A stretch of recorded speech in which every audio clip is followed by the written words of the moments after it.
have with me Björn Conrad. He's the CEO and co-founder of Sinolytics.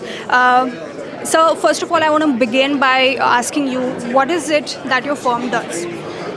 We are a business consulting firm based in Berlin and Beijing, focused on China analysis and helping companies navigate the Chinese market and other challenges related to China. You focus mainly on China. Yes. So during the panel, there was a lot of discussion about RCEP. I think RCEP is going to be elevated in its role quite significantly in all of this turbulences, tariff turbulences, especially because of the US-China trade war. There's going to be diversion of trade flows from China to other markets outside the US, and I think RCEP is going to play an enormous role in this, and I think RCEP is going to be one of the arenas that also China will very actively use to kind of strengthen trade relations and to kind of make up for what it loses in the US market. If we bolster the powers of RCEP, it will lead to a lot of dumping of Chinese goods to other nations? Yes, and that is obviously the concern that many nations have, also kind of one of the fault lines within RCEP, also one of the big concerns that India has when it comes to China,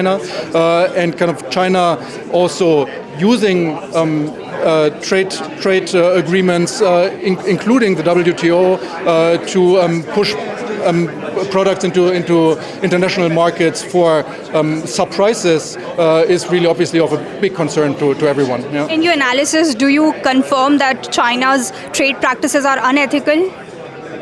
I think you would have to look at that in a very differentiated way, really looking at different products. I think there are huge differences also in how pricing and how kind of supply chains work for different products coming out of China, and there's products that are definitely more under kind of dumping pressure than under others. I think it is generally fair to say that China and Chinese products come from a different market system. It's obviously a state-led system, and that does lead to distortions that then also has impacts on prices. Yes. How do you think Europe is going to?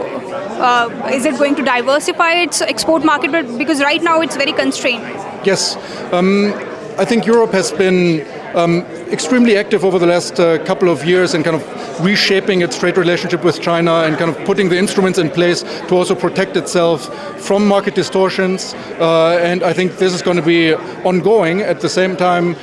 So the EU Commission especially is not going to leave that path. At the same time, the trade relations with the US obviously put pressure on Europe to find alternatives and to explore different avenues. And that also might bring a new dynamic to EU-China relations.